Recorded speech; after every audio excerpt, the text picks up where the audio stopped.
শিক্ষার্থী বন্ধু, আমি পলিরানী দাস,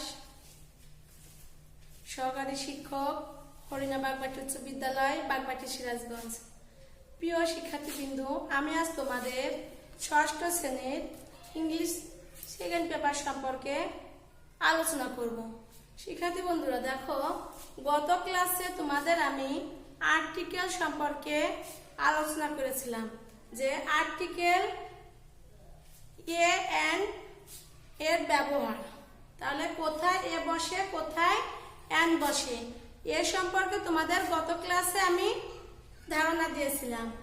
আজ আমি তোমাদের এ আর এন কোথায় বসে না সে সম্পর্কে একটু ধারণা দিই। তাহলে এ আর এন কোথায় বসে না, দেখো শিক্ষার্থী বন্ধুরা,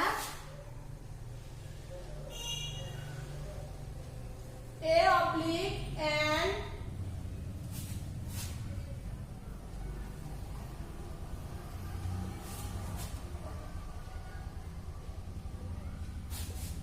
কোন কোন জায়গায়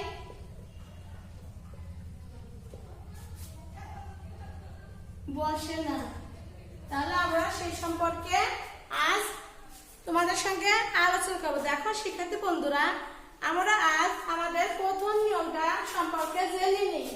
দেখো, খাবারের পূর্বে এ অবলিক এন বসে না। তাহলে দেখো, খাবারের পূর্বে এ অবলিক এন বসে না, কিন্তু খাবারের পূর্বে যদি অ্যাডজেক্টিভ থাকে তার পূর্বে কি বসবে? এ বা এন বসতে পারে। তাহলে দেখো, কোথায় এ বসবে আর কোথায় এ বসবে না সেই সম্পর্কে আমরা জেনে নিই। খাবারের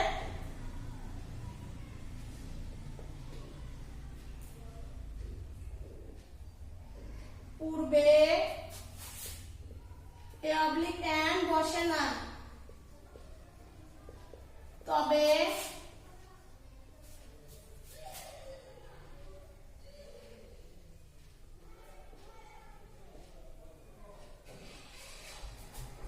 খাবারের পূর্বে যদি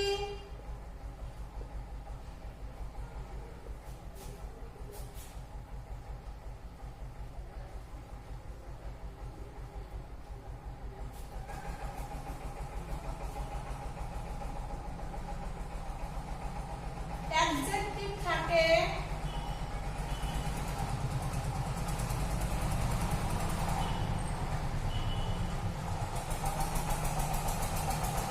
অ্যাডজেক্টিভ নাউন থাকে, তবে তার পূর্বে এ অবলিক এন বসে।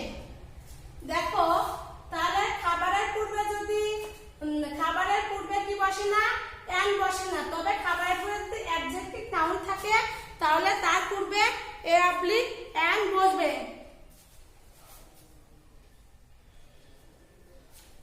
আমরা এখন এর উদাহরণ সম্পর্কে জানি। দেখো, যেমন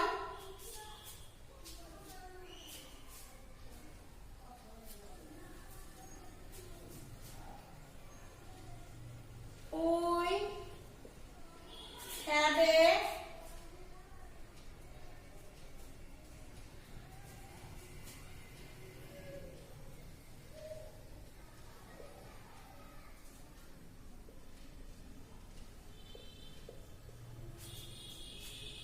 breakfast at 7 a.m. তাহলে দেখো, we have breakfast at 7 a.m. তাহলে এখানে খাবার, ব্রেকফাস্টটা কি? খাবার। ব্রেকফাস্টটা কি? খাবার, মানে সকালের নাস্তা। তাহলে এর পূর্বে এ অবলিক এন বসবে না, তাহলে এটা কি হবে? কারেক্ট। আর যদি তুমি মনে করো এই ব্রেকফাস্টের আগে এ বসতো তাহলে এটা কি হতো? ভুল হতো। কিন্তু এখানে কি হবে? এ বসবে না। আবার দেখো, we have breakfast at 7 a.m.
সেটা হচ্ছে প্লুরাল নাউনের পূর্বে এ এবং এন বসে না।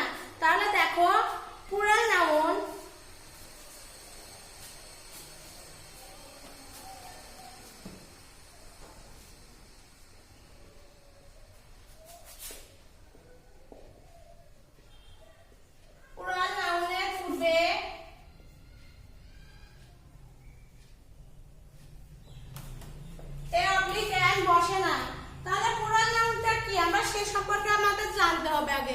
তাহলে আমরা দেখো প্লুরাল মানে কি বহু বচন, যেমন সিঙ্গুলার নাউন আর প্লুরাল নাউন। সিঙ্গুলারটা হচ্ছে এক বচন আর প্লুরাল হচ্ছে বহু বচন। বহু বলতে কি একের অধিক যেটা সেটাই তো বহু বচন। তাহলে শিক্ষার্থী বন্ধুরা আমরা এখন দেখো প্লুরাল বলতে ইংলিশে ক্ষেত্রে আমরা এজ বা ইএজ যেখানে যোগ থাকে সেটাকে আমরা সাধারণত প্লুরাল নাউন হিসেবে জেনে থাকি। এখন দেখো আমরা একটি উদাহরণ দিই।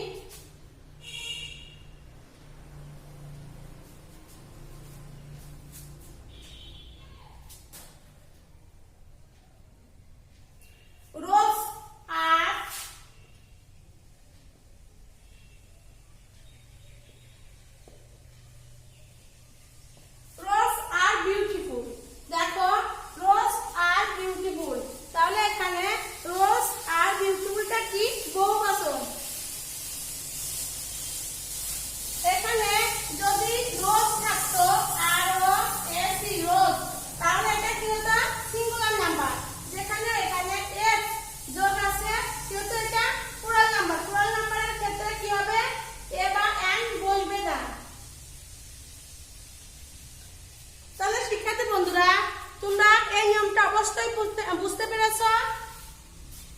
এবার আমরা আরেকটি নিয়ম দেখি।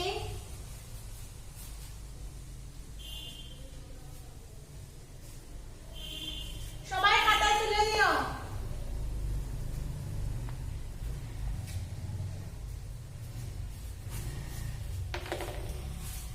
দেখো 3 নম্বর নিয়মটা সম্পর্কে আমরা এখন জানি। সেটা হচ্ছে কিছু কিছু আনকাউন্টেবল নাউনের ক্ষেত্রে কি বসে না এবা এন্ড বসে না পূর্বে। আনকাউন্টেবল নাউনগুলো কি কি আগে সেই সম্পর্কে আমরা জানি। যেমন দেখো ওয়াটার,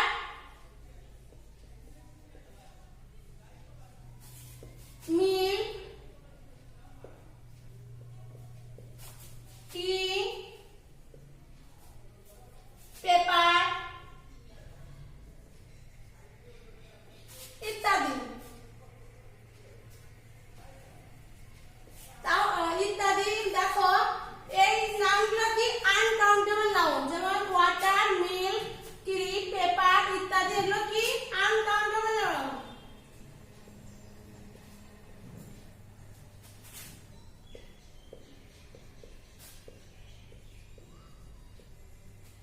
তাহলে দেখো ওয়াটার, মিল্ক, টি, তারপর কি পেপার ইত্যাদি আনকাউন্টেবল নাউনের পূর্বে এ অবলিক এন্ড বসে না। যেমন দেখো ওই টেক টি, দেখো ওই টেক টি এখানে দেখো কি এখানে কি লাগে কোনো আর্টিকেল বসেনি। আবার দেখো আছে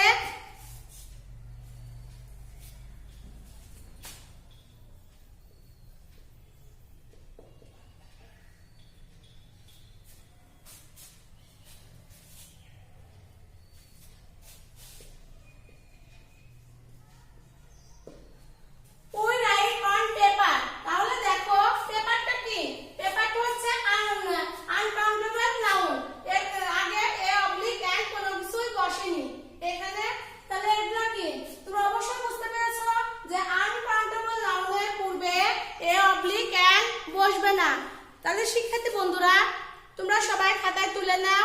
আর আমি যে তোমাদের 3টা নিয়ম সম্পর্কে আলোচনা করলাম অবশ্যই তোমরা বুঝতে পেরেছো। তাহলে তোমরা খাতায় তুলে নিয়ে বাড়িতে এগুলো ভালোভাবে দেখবা এবং পরবর্তী ক্লাসে তোমাদের সঙ্গে আমি দেখো ডিফিনিট আর্টিকেল দাগ সম্পর্কে আলোচনা করব। তোমরা অবশ্যই বাসায় সেটা সম্পর্কে জেনে নিও এবং সবাই সুরক্ষিত থাকো, বাইরে যেও না, নিজের সতর্কতা নিয়ে নিজে থাকবা। ধন্যবাদ।